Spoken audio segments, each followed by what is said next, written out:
Welcome to my channel అండి. ఈరోజు అయితే నేను పచ్చడి చేయబోతున్నాను.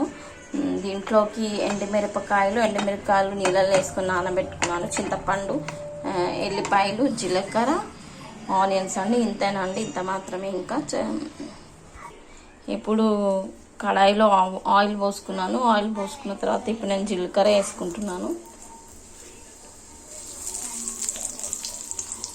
జీలకర్ర వేగుతుంది. వేగే టైంలో నేను ఇప్పుడు దీంట్లోకి ఎల్లిపాయలు వేసుకుంటున్నాను. ఎల్లిపాయలు వేసేస్తున్నాను. ఇది మంచిగా కొంచెం వేగాలి. ఇప్పుడు దీంట్లోకి వేగే టైంలో ఈ నానబెట్టుకున్న ఎండుమిరపకాయలు వేసేసుకుంటున్నాను.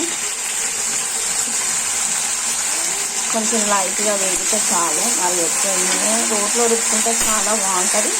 మనకి రోళ్ళు మాత్రం అవైలబుల్ లేవు కాబట్టి నెక్స్ట్ చింతపండు వేసేసుకుంటున్నాను. ఈ చింతపండు వాటర్ మనకు ఒకవేళ పచ్చడి గట్టిగా ఉంటే వాటర్ కూడా వేసుకోవచ్చు, బాగుంటుంది. మనకేం అనిపించదు. అప్పుడు మనం ఊరికే వెజిటేబుల్స్ తిని తీసుకొచ్చేస్తుంది. కాబట్టి పచ్చడి తింటే నాలుగుకి రుచిగా ఉంటుంది అని చెప్పి నేను చేస్తున్నాను.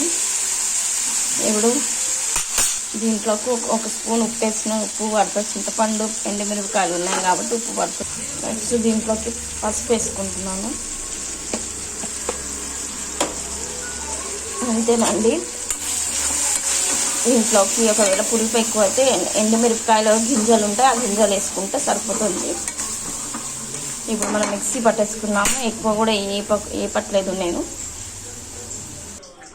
గ్యాస్ ఇవన్నీ మిక్సీలో వేసి గ్రైండ్ చేసుకొని పెట్టుకున్నాను. చూడు, మళ్ళీ కడాయిలో ఆయిల్ వేసుకొని జీలకర్ర వేసుకుని కరివేపాకు వేసుకొని పోపు వేసుకుంటున్నాను. కొద్దిగా ఇంగు వేసుకుంటాను. సింపుల్గా అండి, ఎండుమిరపకాయలు ఇంకేం అవసరం లేదు. ఇలా వేస్తే సరిపోతుంది. చూడండి, పోపు వేసుకొని పెట్టుకున్నాను రెడీగా. చాలా బాగుంటుందండి ఇది. మనకి నోటికి ఏది తినాలనిపించదు ఇలా చేసుకొని తినండి, చాలా బాగుంటుంది. Please like, share and subscribe. Thank you.